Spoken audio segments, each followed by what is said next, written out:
नमस्कार, मैं हूँ अविनाश चंद्रवंशी और आप देख रहे हैं न्यूज़ प्लस 21। इस वक्त हम राजधानी रायपुर में डीकेएस अस्पताल के पीछे जो पार्क बना है वहाँ पर हैं और वर्तमान में आप पार्क की स्थिति देख पा रहे हैं कि सिर्फ पार्क बना दिया गया है, लेकिन वहाँ पर कोई भी मेंटेनेंस का कोई काम नहीं हो रहा है। यहाँ पर पूरे घास और गंदगी से पसरा हुआ ये पार्क है और यहाँ पर बच्चों के खेलने के लिए झूला और फिसल पट्टी तो बनाया गया है।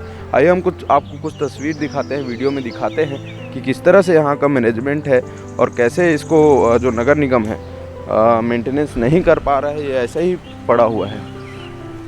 लाखों रुपए जनता का जो पैसा होता है वार्ड और इन सबको साफ़ सफाई और सुंदर रखने के लिए कई लाख रुपए खर्च कर देते हैं, लेकिन उन लाख रुपए खर्च करने के बाद भी अगर उनका मेंटेनेंस नहीं हो रहा है तो लाख रुपए का खर्च करने का कोई औचित्य ही नहीं होता है। आप देख पा रहे हैं कि इतना सुंदर जगह यहाँ पर है और यहाँ पर फिसल पट्टी लगा दिए हैं, झूला लगा दिए हैं, ऐसे और भी कई प्रकार के बच्चों के लिए लगा दिए हैं, लेकिन यहाँ पर क्या हो रहा है, लोग यहाँ पर पूरी गंदगी फैली हुई है। आप देख रहे हैं कि कुछ लोग नशा कर रहे हैं, गांजा पी रहे हैं, कुछ लोग शराब पी रहे हैं, मतलब शराबी और नशेड़ियों का अड्डा बन गया है। वो भी शहर का हृदय स्थल है। यहाँ बगल में जय स्तंभ चौक है, घड़ी चौक है और यहाँ पर पीछे डीके हॉस्पिटल है, राज्य मानव अधिकार का ऑफिस है यहाँ पर, उसके सामने की ये स्थिति है।